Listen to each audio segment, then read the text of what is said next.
Hi viewers, welcome to MSR TV. Baahubali 2 చిత్రం ప్రపంచవ్యాప్తంగా రికార్డుల సునామీతో ఇప్పటికీ హవాను కొనసాగిస్తూనే ఉంది. అయితే బాహుబలి 2 చిత్రం రిలీజ్కు ముందు ఈ చిత్రానికి సంబంధించిన ఏ న్యూస్ అయినా వైరల్ అయింది. ఫస్ట్ లుక్ నుండి టీజర్, ట్రైలర్ ఇలా ప్రతిదీ సంచలనమే.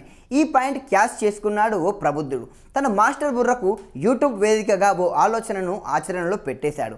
బాహుబలి 2 చిత్ర రిలీజ్కు ముందే అంటే 2016 ఫిబ్రవరి 12న బాహుబలి 2 పేరుతో రామ్ చరణ్ మగధీర సినిమాను యూట్యూబ్లో అప్లోడ్ చేయగా నెటిజన్లు పోటీ పడి మరీ క్లిక్ల మీద క్లిక్కులు కొట్టడంతో మగధీర హిందీ అనువాద చిత్రం యూట్యూబ్లో సూపర్ హిట్ అయిపోయింది.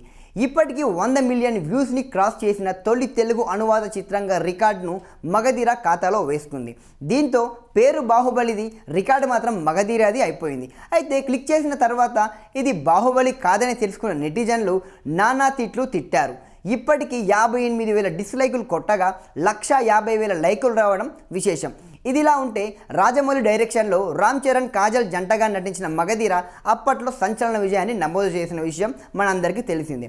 కాగా బాహుబలి పుణ్యమా అంటూ ఈ చిత్రం 100 మిలియన్ వ్యూస్ని చేరుకోవడంతో మెగా ఫ్యాన్స్ ఖుషీలో ఉన్నారు. ఈ వీడియో కనుక మీకు నచ్చినట్టయితే లైక్ చేయండి, కామెంట్ చేయండి, షేర్ చేయండి, సబ్స్క్రైబ్ చేయండి. Thanks for watching MSR TV.